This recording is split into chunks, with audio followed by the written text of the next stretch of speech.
성령은 믿음의 완성자라는 제목으로 말씀을 드리겠습니다. 아까 광고 시간에 말씀드린 것처럼요, 지난주가 성령 강림절이고 오늘이 요한 웨슬리 회심주일인데 지난주에 가정에 대한 설교를 했죠. 그래서 오늘 성령 강림에 대한 설교와 요한 웨슬리에 대한 설교를 같이 한번 이렇게 말씀 드리려고 합니다. 우리 신앙생활 여러분과 저와의 공통점이 뭐예요? 우리는 신앙생활을 한다는데 공통점이 있죠. 근데 이 신앙생활이 특징이 있어요. 무슨 특징이 있냐면 굴곡이 있어요.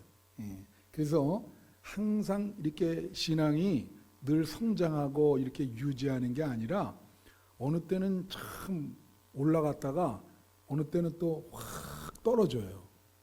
그래서 이렇게 늘 이게 굴곡을 이렇게 하는 게 신앙생활이야. 그래서 예수님이 그런 말했어요. 먼저 된 자가 나중되고 나중된 자가 먼저 된다. 그 말은 뭐냐면 처음에 먼저 예수를 믿었는데 이게 신앙생활이 점점 떨어지는 거야. 그런데 나중에 믿는 사람이 더 믿음이 좋아지는 거지. 그래가지고 먼저 믿은 사람이 오히려 나중된 믿는 사람보다 못하게 된다는 거예요. 그러니까 예수님이 참 신경 써서 신앙생활 하라. 그래서 제가 여러분에게 하나 물어볼게요. 여러분 지금 신앙생활의 사이클이 좀 올라가는 중이에요? 아니면 내려가는 중입니까? 올라가는 중이요? 할렐루야. 아주 확실하게 대답해요. 여러분의 신앙생활이 이렇게 성장하기를 축원합니다. 네. 그리고 또 하나 우리가 신앙생활에서 알아야 될 게 믿음 생활이 우리 인간이 하는 거기 때문에 완전하질 못해요. 늘 부족하단 말이에요. 여러분 신앙생활이 부족해. 여러분이 나나 부족해. 그래서 우리가 그걸 깨달아야 돼. 얼마나 부족하면 예수님이 항상 그 제자들과 사람들에게 뭐라 그랬어요? 믿음이 약한 자요. 왜 이렇게 믿음이 약하냐? 그러면서 그런 말씀 하셨지. 겨자씨만한 믿음만 있으면 산을 옮길 텐데, 아니 여러분 겨자씨라는 게 요만하잖아요. 보이지도 말랑. 그만한 믿음이 없다는 거예요 우리가. 그러면서 한탄을 하셔. 그리고 예수님이 볼 때는 그럼 우리 믿음이 어때요? 굉장히 부족한 거예요. 예수님의 관점으로 여러분을 바라보면 저도 부족하고 여러분도 많이 부족하다. 그런데 이 부족한 믿음을 이끌고 가시는 분이 성령님이라는 거예요. 우리가 예수를 믿을 때 성령님이 우리에게 임합니다. 그래서 성령님이 우리 부족한 믿음을 이끌고 가시는 거야. 그래서 자꾸 이렇게 막 넘어졌다가 일어나게 되고 성령님이 자꾸 다독거리면서 가야 된다 또 이렇게 이끄시고, 그래서 결국은 믿음의 완성을 보게 된다고 하는 것이죠. 성령님이 여러분의 이 붙잡는 끈을 놓지 않으시고, 우리 힘으로는 믿음의 그 완성 단계에 도달할 수 없지만 성령님이 우리에게 힘을 주셔서 성령님의 힘으로 우리가 믿음이 한 단계 한 단계씩 올라간다는 거예요. 그래서 오늘 그 말씀을 드리려고 하는 거야. 그래서 여러분 잘 아는 이 베드로도 그렇고 요한 웨슬리도 그렇고 공통점이 이 신앙생활 많이 흔들렸어요. 그런데 성령이 함께함으로 그들의 믿음이 견고하게 되었다. 여러분도 그렇게 되기를 축원합니다. 오늘 본문 말씀은요, 무슨 얘기냐면 베드로의 설교입니다. 베드로의 첫 설교예요. 사도행전에 보면 베드로가 6번 설교를 해요.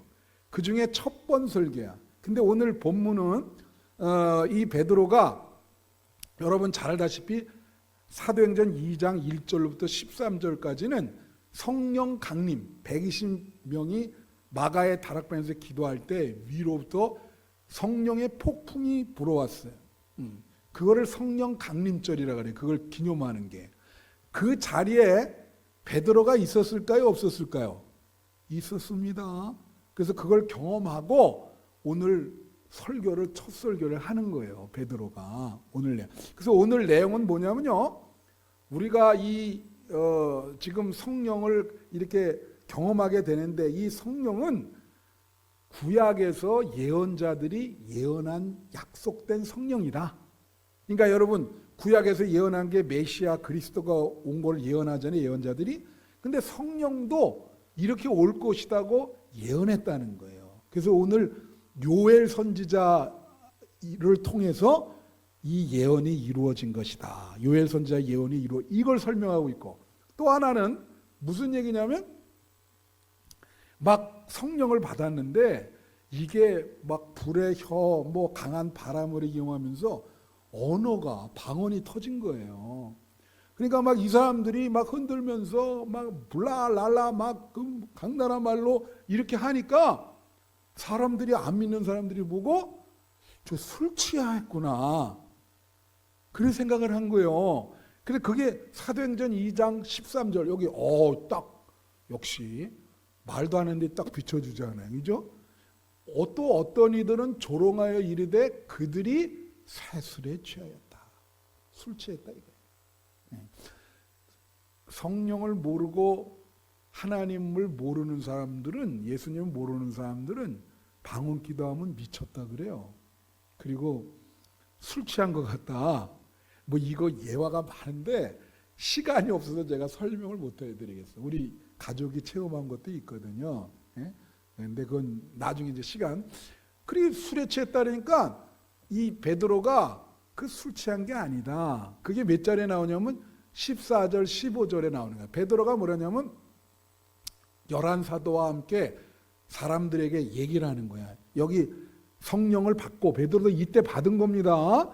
이 사도행전 2장에서 같이 있었어요. 11사도와. 그러면서 뭐라냐면 15절 이렇게 얘기하는 거야.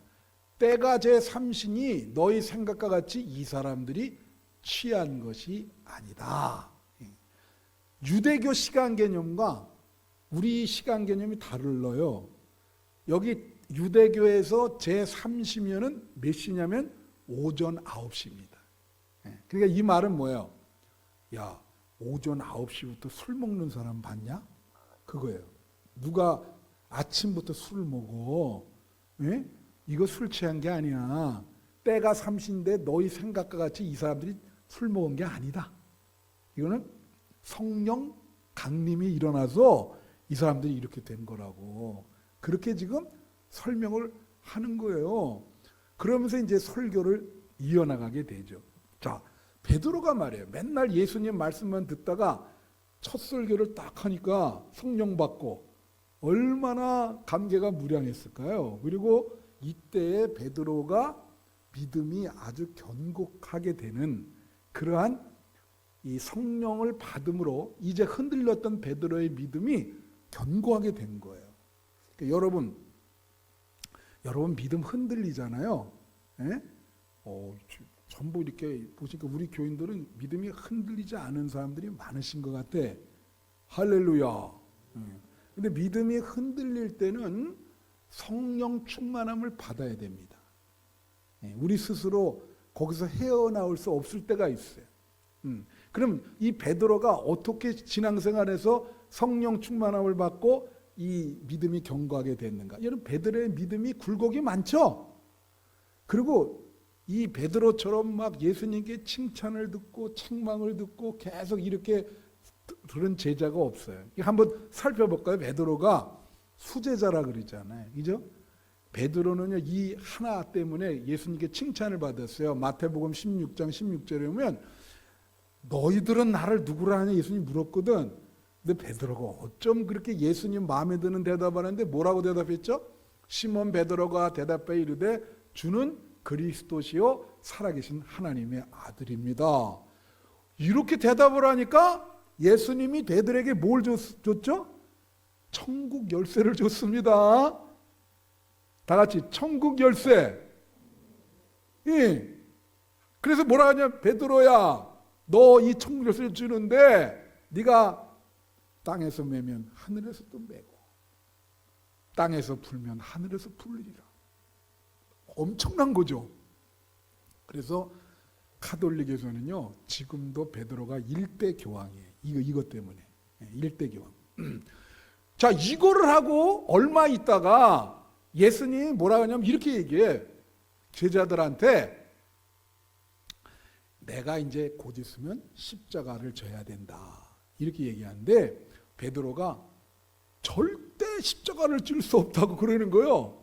그러니까 예수님이 당황하셔가지고 23절에 뭐냐면 예수께서 돌이키시어 베드로에게 이르시되 이 사탄아 물러가라.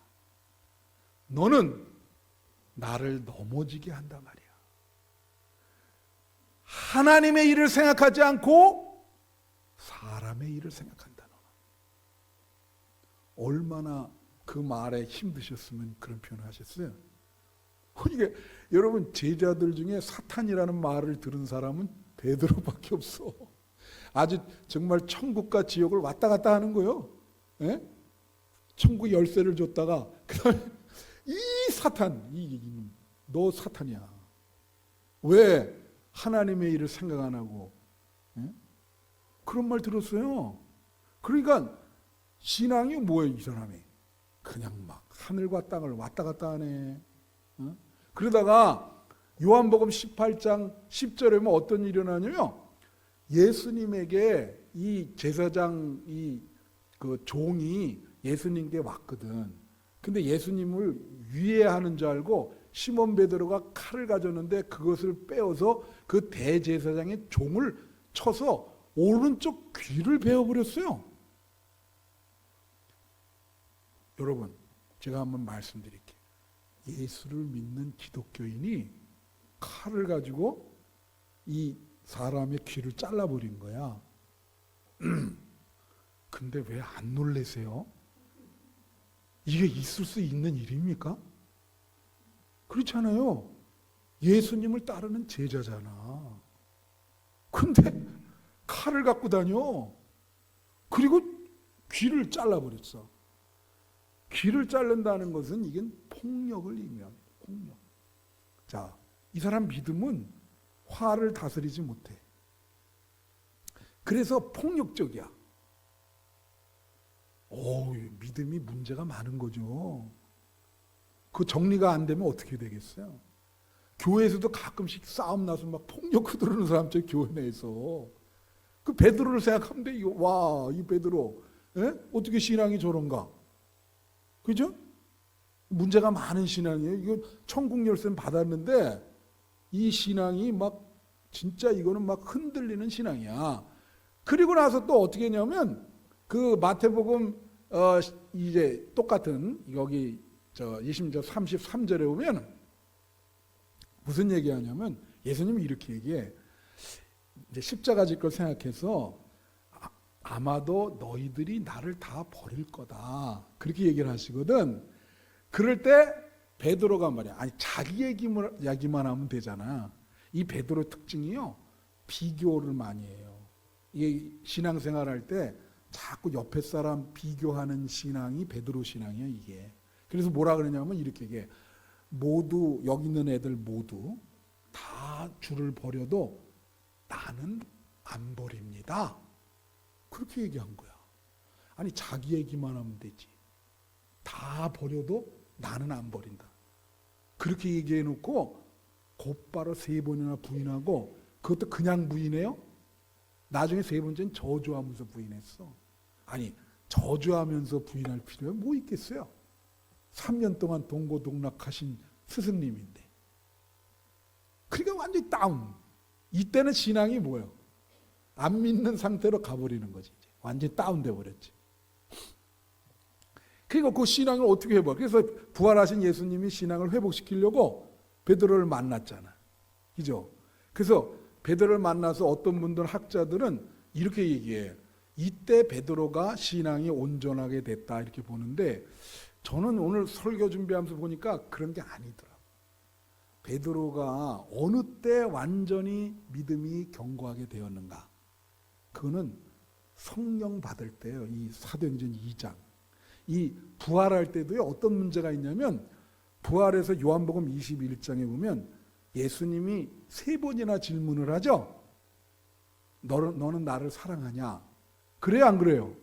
그렇게 질문하는데 이 예수님이 질문하는 사랑과 베드로가 대답하는 사랑이 다릅니다. 예, 제가 그랬죠. 이 헬라어에는 사랑의 강도에 따라서 그 단어가 달라요. 근데 예수님이 질문하는 건 아가페예요. 여러분 아가페는 알죠? 아가페는 어떤 사랑을 말하냐면요. 어머니나 부모님의 사랑. 그러니까 희생을 하는 거예요. 목숨이라도 주는. 그러니까 여러분 자녀를 위해서 그럴 수 있잖아요. 그걸 아가페라 그래. 그래서 예수님이 베드로에게 어떻게 묻냐면 너는 나를 아가페적으로 사랑하냐 할 수 있냐 이렇게 묻거든.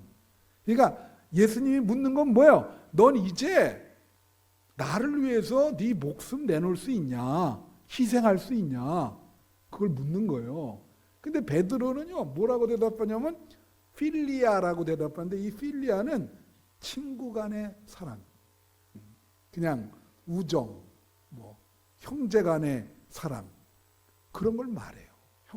형제 간의 사랑이 좀 부모와 자식 간의 사랑보다는 어때요?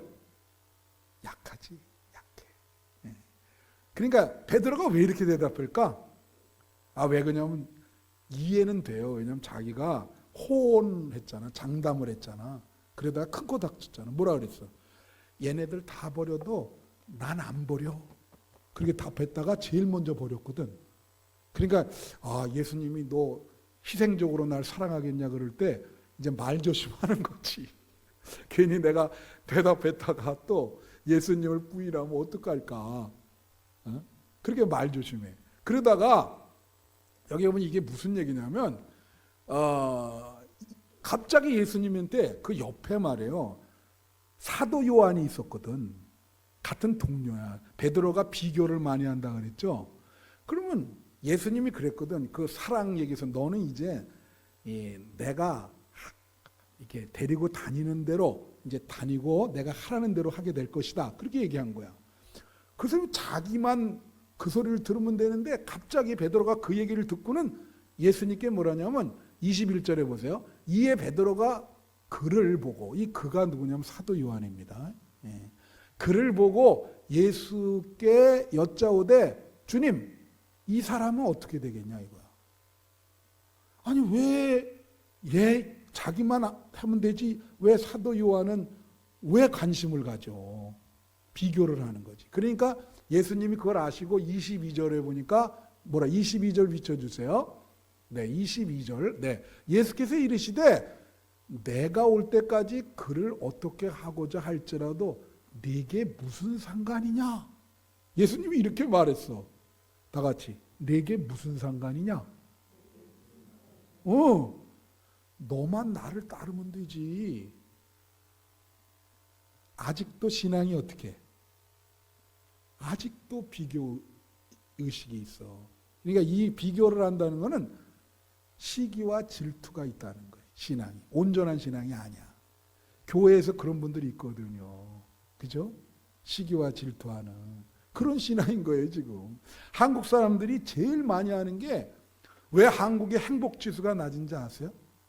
어떤 분이 보고서를 냈는데 한국 사람들이 비교를 많이 한대. 비교를. 그러니까 우리 그런 거 있잖아요. 사촌이 땅을 사면 배 아프다.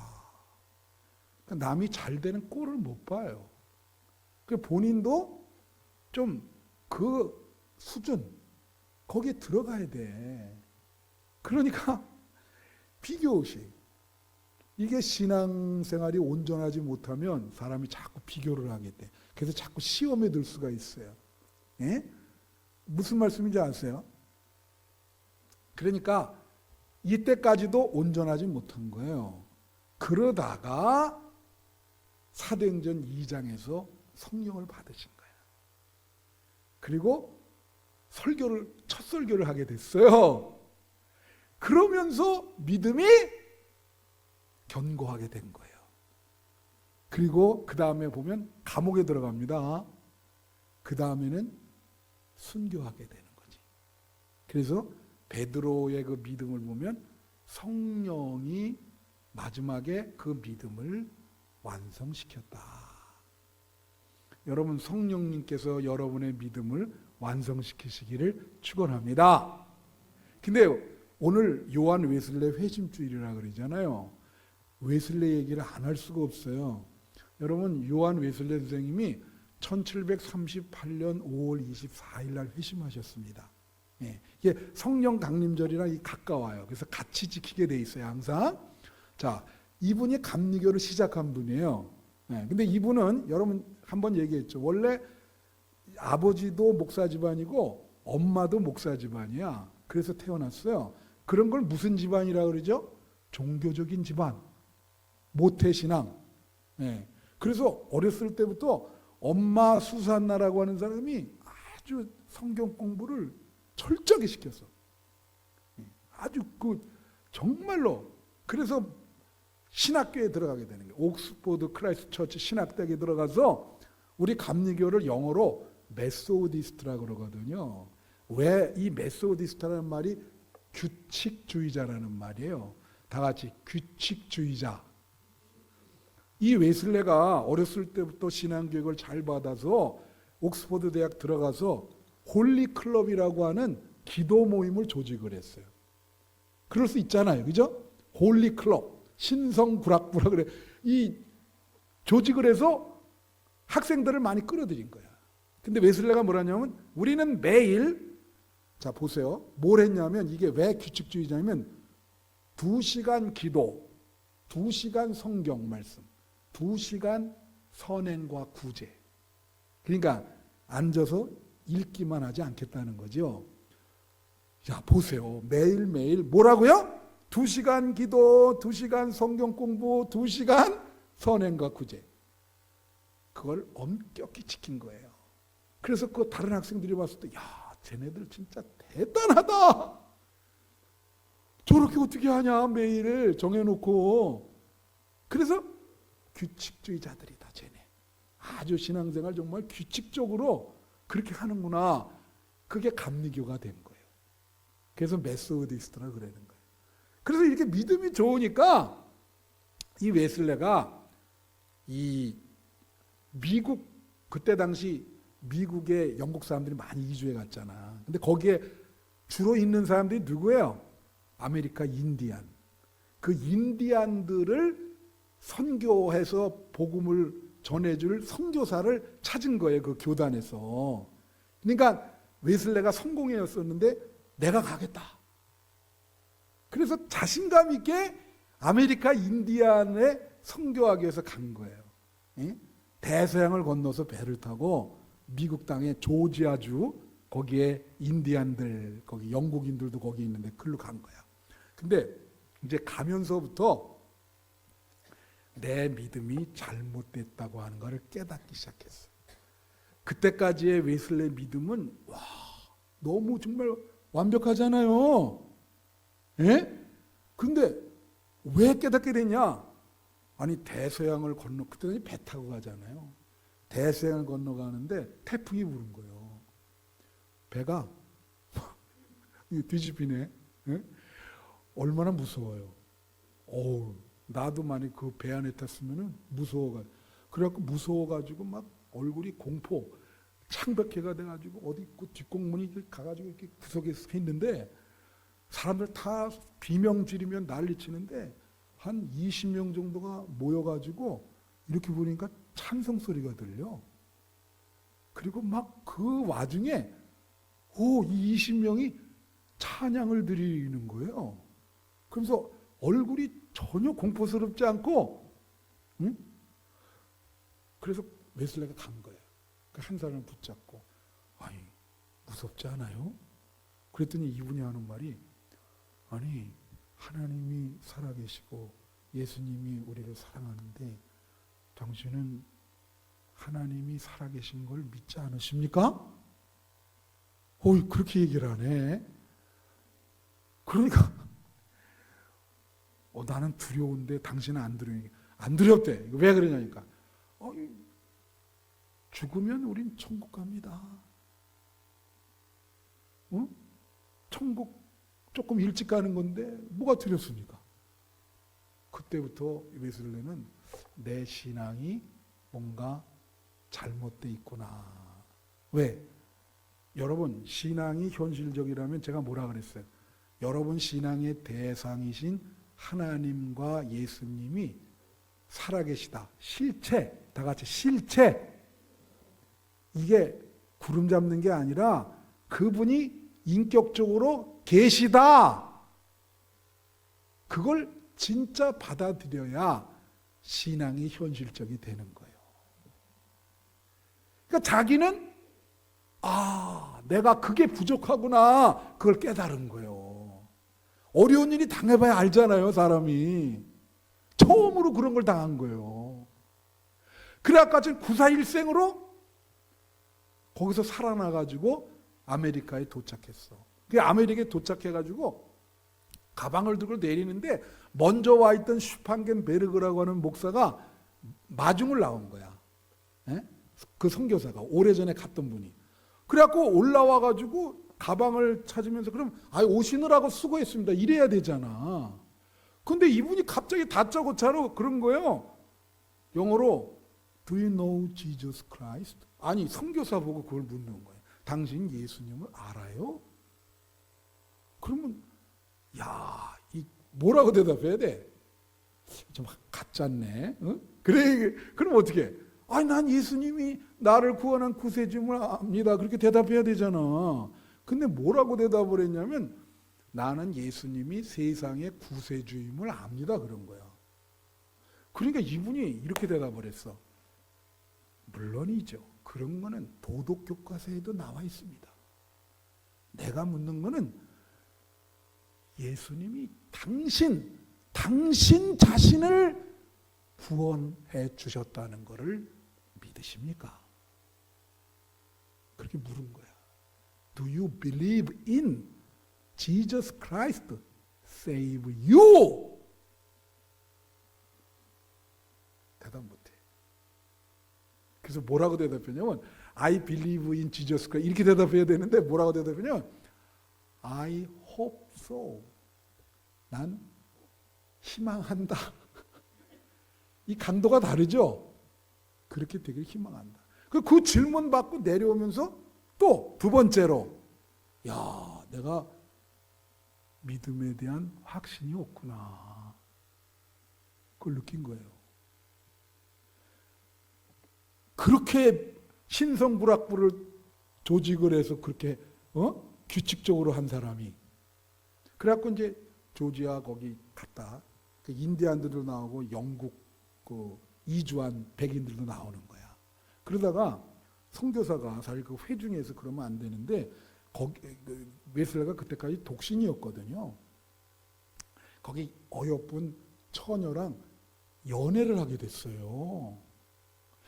이 선교사가 연애를 하기 시작했는데 그만 그게 계속 결혼하면 되는데 이게 이 파토가 되고 이 여자가 변심을 하면서 다른 남자와 결혼을 해버린 거야. 그러니까 웨슬레가 이제 그때 당시는 매주 이렇게 성만찬을 하거든. 성만찬을. 그런데 다른 자기를 버리고 다른 남자는 결혼했단 말이에요. 괘씸하죠? 안 괘씸한 모양이네. 경험이 없으셔서. 네?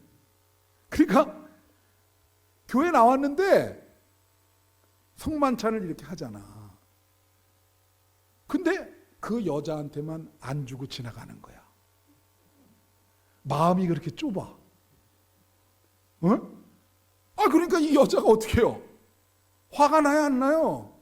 여러분, 그게 가벼운 죄가 아닙니다. 왜 가벼운 죄가 아니냐면 종교적인 의식을 사적인 어떤 감정의 대상으로 하면 절대 안 돼. 하나님이 그거 제일 싫어해. 무슨 말인지 알아요? 그러니까 이게 문제가 됐어요.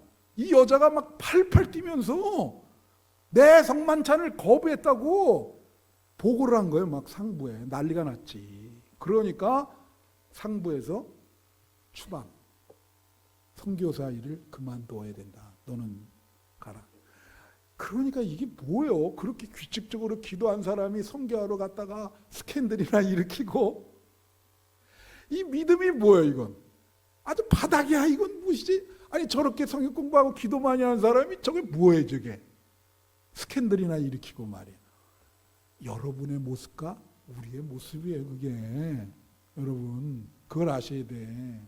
그리고 배 타고 영국으로 돌아오면서 유명한 말을 남겼어요.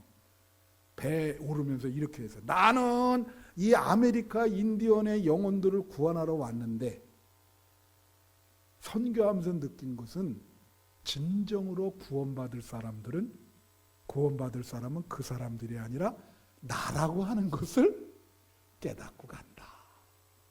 이게 자기의식이라는 게, 여러분 믿음이 이게 굉장히 중요한 거예요. 비로소 자기인식이 된 거야. 아, 내가 많이 부족하구나. 그래갖고 영국 가가지고요, 아예 설교를 안 해요. 집에 드문문출해. 난 도저히 못하겠다.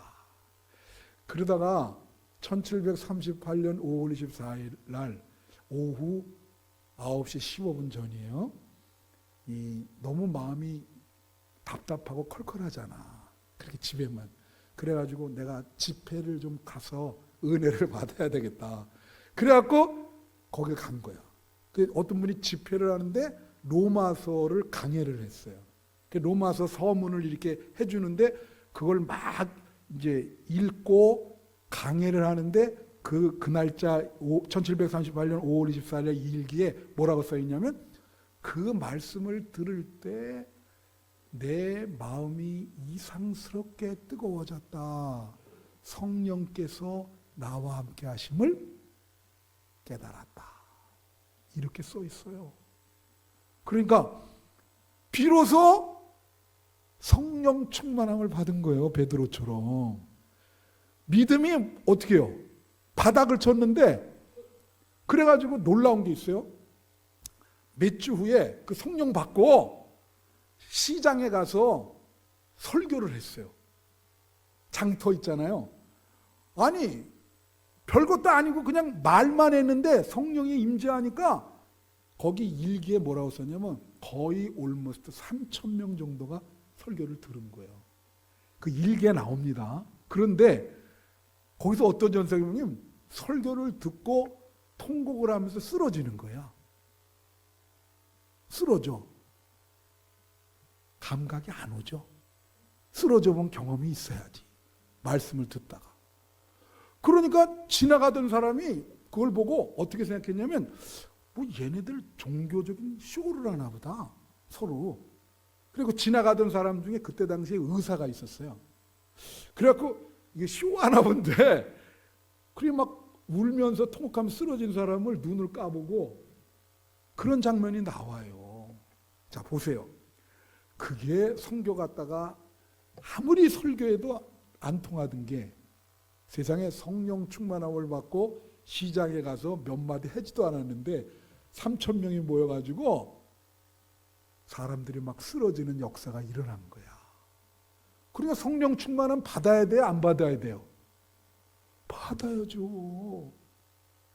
자기가 하는 게 아니라 성령님이 하시는 거잖아. 목사도 목회하려면 성령 충만함을 받아야 됩니다. 여러분 신앙이 견고해지려면 성령 충만함을 받아야 돼요. 여러분, 성령이 여러분의 믿음을 이끌 때 두 가지 역할을 해요. 잘 들으세요. 여러분 예수를 믿을 때 성령님이 딱 임재하거든요. 그 다음부터 성령님이 여러분의 내면에 있는 여러분의 영과 성령님이 같이 협력을 하면서 여러분을 이끄는 거예요. 근데 어떻게 이끄냐면 두 가지로 이끌어. 잘 보세요. 두 가지. 첫째는 자꾸 아까 웨슬레처럼 예수를 믿으면서도 죄를 짓는다고. 그러면 요한복음에 보면 그래요. 예수님께서 뭐라냐, 보혜사 성령을 보내는데 그분이 죄에 대하여 의에 대하여 심판에 대하여 판단할 것이다. 그 말은 뭐냐면 성령님이 자꾸 책망을 하는 거예요. 죄를 못 짓게. 그래서 자꾸 이 마음에 성령님께서 야, 너 그만해야 돼.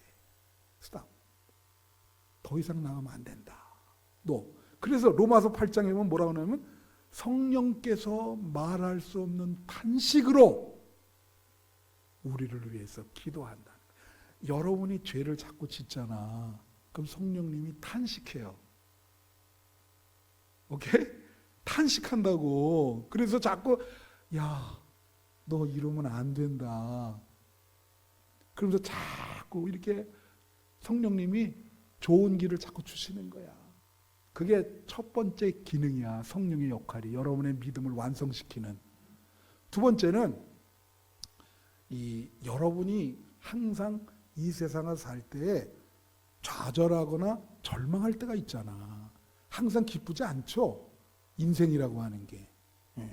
늘 지난번 우리 이정자 권사님, 내가 신방에 권사님이 있는데 많이 이렇게 마음이 아프시니까 이렇게 뭐라 하지? 약간 이렇게 좀 절망적인 마음을 좀 계시더라고. 그래서 내가 이제 기도해 줬는데 사람이 다 그렇죠. 예? 그럴 때 성령께서 어떻게 하냐면 좌절과 절망하지 않도록 그 마음을 이끄신다고. 예? 격려하시고 위로. 아까 찬양할 때 이거 있죠. 힘이 없고 연약할 때 주님 앞에 비오니 성령 충만 주셔서 힘을 주세요. 그 기도하잖아요. 예? 그래서 여러분, 성령님의 두 번째 역할은 여러분에게 힘을 주는 거예요. 믿음이 쓰러져 갈 때 성령께서 일으켜 세워주시고, 야, 너 거기서 그냥 들어놓 있으면 안 돼. 일어나! 웨슬레를 그렇게 하신 거거든. 일어나서 가야 된다. 너 충만해야 돼. 나와. 그래서 오늘 17절 이제 이거하고 끝났는데, 여기 보면 하나님이 말씀하시기를, 오늘 사도행전 2장 17절은 말세에 그랬어요. 말세에 내가 이게 영을 사람들에게 주는데 자녀들은 예언하고 젊은이들은 환상을 보고 늙은이들은 꿈을 꾸리라 그랬다고. 예? 근데 말세라고 하는 게 뭐예요, 여러분? 말세가 세상 마지막도 있지만 개인적인 말세가 있어. 개인적인 말세는 뭐죠? 죽음. 근데 내가 말세적인 상황에 있다 그런 말은 뭐예요? 죽고 싶은 상황이다 이거예요, 지금. 내가 죽고 싶은 상황에 있다. 근데 그때 하나님이 뭘 준다고요? 성령이 임해서 자녀들은 예언하고 젊은이들은 환상을 보고 늙은이들은 꿈을 꾼다. 내가 요것만, 늙은이들이 꿈을 꾼다 요것만 해석하고 마칠게, 시간에. 지난번에 우리 윤필호 권사님 지난주에 하니까 우리 권사님네가 네 분이 한 두세 달에 한 번씩 가서 인사하는 목사님이 있어요. 김강원 목사님이. 근데 그 목사님이 연세가 이번 주에 몇 살이, 이번 주라네. 올해 몇 살이 되셨죠? 94. 근데 권사님이 나한테 그래요. 실망해가지고. 그 목사님이 그러시더라는 거야. 94이 되니까 이제 희망도 없고 아무것도 없다고. 그냥 하루하루 사는데 그냥 뭐 이러다 죽겠지. 내가 무슨 희망이 있나. 그러시더래. 그러면서 그 모습 보니까 좀 마음이 안 됐다는데, 이거와 대비되는 분이 있어. 104세의 김영석이라고 얼마 전에 인터뷰 나왔어요. 근데 그분한테 물어봤어. 인생이 어느 때 제일 좋았냐 그랬더니 60 넘어갈 때고, 두 번째는 90 넘어갈 때래. 여기 90 넘어가신 분 계세요? 자기는 90 넘어갈 때 새로운 꿈을, 비전을 갖게 됐다는 거야. 104세가. 놀라지도 않으시잖아. 여러분, 있을 수 있는 일이에요, 이게. 94세는 희망이 없다. 104세는 나는 비전을 갖고 있다. 이게 봐요. 늙은이들에게 꿈을 꾼다. 꿈이라는 게 비전이거든요. 미래에 대해서 비전을 갖는 거를 꿈을 갖는다 그래.